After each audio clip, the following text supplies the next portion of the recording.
Julai 2019, Malaysia telah mencatat satu sejarah baru apabila rang undang-undang yang berkaitan dengan undi 18 telah dipersetujui di peringkat Parlimen dan seterusnya dibawa ke Dewan Negara.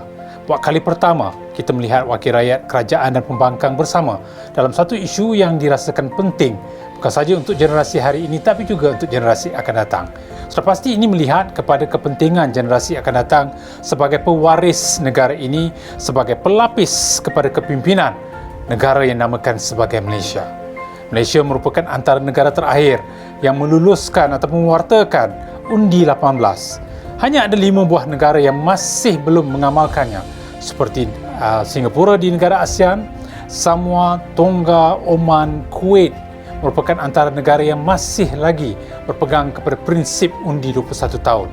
Undi 18 dianggap penting kerana perubahan generasi ke generasi menunjukkan bahawa sudah ada keperluan untuk membawa generasi muda ini bergerak ke hadapan bersama dalam proses pembentukan ataupun membina sebuah negara bangsa. Sama juga di Malaysia. Walaupun ada yang menyoal apakah mereka sudah matang, apakah mereka sudah bersedia, apakah ada kewibawaan mereka. Tapi undi 18 itu memberikan cerminan kepada bagaimana kita merasakan bahawa jika diberikan tanggungjawab, jika dipertahankan hak dan kebebasan di dalam kita membawa kepada proses pendemokrasian yang lebih matang, maka sudah pasti generasi ini akan menghormati dan juga menghargai nilai kematangan yang telah dipertanggungjawabkan kepada mereka. Kalau kita lihat, selama ini nilai kematangan itu dipersoalkan. Tetapi mengapakah kita boleh bersetuju untuk yang mereka berumur 18 tahun berkahwin, boleh menjadi askar, boleh menjadi polis, boleh menubuhkan organisasi sendiri untuk berniaga, boleh membayar hasil dapatan cukai, tapi bila datang kepada soal untuk mengundi, kita rasakan belum matang. Di situlah saya rasakan bahawa ramai mula menyoal. Sedangkan dalam soal politik, dalam susul galur negara kita, dalam sirah riwayat negara yang namakan sebagai Malaysia, kita juga harus berubah mengikut peredaran zaman. Bermakna undi 18 ini memberikan satu penghormatan kepada mereka yang dilihat mampu untuk menjadi penggerak, mampu untuk menjadi pelengkap kepada golongan yang lama, mampu untuk memastikan bahawa negara akan dapat terus bersaing dengan negara-negara lain di peringkat global dan juga di peringkat serantau. Bermakna dalam konteks ini, siapakah yang perlu bertanggungjawab? Saya rasakan bahawa masing-masing harus bertanggungjawab. Bukan sekadar memberikan beban itu kepada Suruhanjaya Pilihan Raya, tetapi ia harus bermula daripada keluarga. Keluarga perlu bercakap tentang hak tanggungjawab seorang anak muda dalam memastikan mereka mampu untuk memangkah secara rasional, secara praktikal, bukannya secara emosional. Jika itu menjadi kegusaran, itu menimbulkan rasa takut dalam kalangan segelintir yang merasakan mereka itu kurang matang. Bermakna keluarga harus membina keyakinan, kepercayaan kepada anak mereka. Mereka harus memastikan bahawa anak mereka itu adalah anak yang bertanggungjawab. Bukan saja dalam keluarga tetapi juga di peringkat luar keluarga. Jika mahu bercakap tentang politik, juga harus bercakap tentang perlembagaan rukun negara. Tapi tidak bermakna kita bercakap setiap waktu tentang perlembagaan dan rukun negara. Rambut sama hitam, hati lain-lain, apatah lagi yang tak berambut. Sudah pasti di sini ia membawa kepada soal bagaimana kita mencari satu titik keseimbangan dalam soal hak tanggungjawab proses pendemokrasian ke arah membina sebuah negara yang ampuh, mantap, yang kukuh supaya kita juga dihormati oleh negara-negara lain. Jadi di samping keluarga, kita juga mahu guru-guru, pihak sekolah, institusi pendidikan tinggi, institusi pendidikan yang lain memainkan peranan mereka. Bermakna dalam konteks ini, mereka ini turut bertanggungjawab supaya mereka tahu apakah tata cara pembentukan sebuah negara bangsa, pentadbiran dan juga bagaimana pembentukan nilai kepimpinan di sebalik pembentukan sebuah kerajaan. Bukan sekadar kita tahu ada kerusi parlimen, ada kerusi Dewan Undangan Negeri, tetapi tanggungjawab mereka itu sebenarnya juga adalah soal bagaimana mereka mampu untuk bertanggungjawab dalam membina sebuah negara.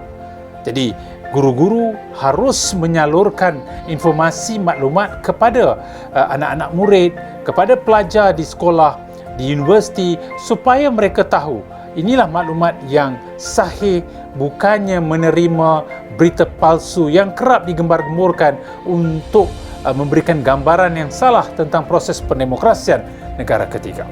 Dalam soal ini juga kita melihat pihak seperti media massa harus memainkan peranan secara berterusan, bukan berkala, bukan bermusim, tetapi menyampaikan mesej isyarat kepada pelbagai kumpulan sasar agar informasi ini sampai kepada pelbagai kumpulan, bukan saja di peringkat bandar tapi di luar bandar, di daerah, supaya tahu adanya perubahan yang sedang berlaku. Kerana undi 18 ini bukan sekadar mereka yang berumur 18 tahun boleh mengundi, tetapi ia juga membenarkan calon berumur 18 tahun. Ia juga adalah soal pendaftaran secara automatik. Bukan lagi perlu pergi mendaftarkan diri mereka sebagai seorang pengundi, tetapi secara automatik selepas mencapai umur 18 tahun sudah boleh mengundi apabila diwartakan oleh Suruhanjaya Pilihan Raya di dalam konteks negara kita.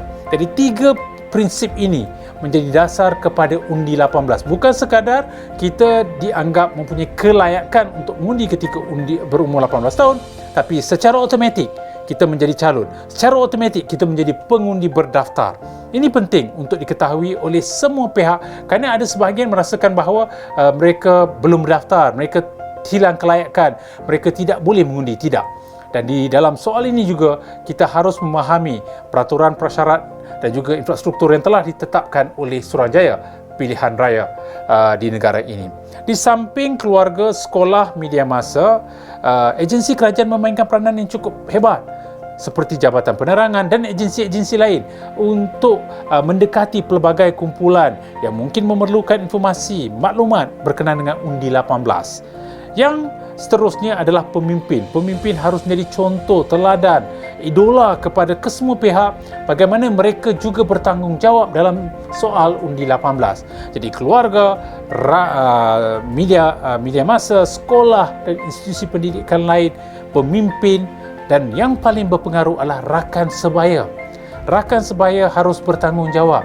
Bukan sekadar mempengaruhi mereka dalam soal hiburan dan juga sukan atau perkara lain, tetapi dalam soal membina negara bangsa ini, rakan sebaya harus mempengaruhi rakan-rakan lain supaya keluar mengundi. Tak kisah kita berpegang kepada mana-mana pegangan sekalipun, tetapi kita berkiblatkan kepada soal mempertahankan kedaulatan negara kita. Kita bangga menjadi warga negara Malaysia. Kita tahu peranan kita bagaimana memberikan maksud dan makna dalam menggarap nilai di sebalik proses pendemokrasian, termasuklah soal menjadi seorang pengundi yang bertanggungjawab. Jadi kesemua ini merupakan ejen sosialisasi supaya kita boleh berpartisipasi di dalam pembentukan negara ini. Akhir kata, saya percaya di samping ada ejen-ejen ini, yang penting adalah inisiatif diri sendiri kita. Jika diri sendiri tidak mengambil sesuatu keputusan, merasakan mereka takut kehilangan hak, takut tidak dapat memainkan peranan mereka, fungsi mereka, bagaimanakah kita mampu untuk menggerak dan juga mencorak masa depan negara kita? Sebagai seorang warga negara Malaysia yang bangga menjadi warga negara ini, saya percaya masing-masing ada tanggungjawab, ada peranan mereka, fungsi mereka, dan dalam soal undi 18 ini juga adalah tanggungjawab bersama.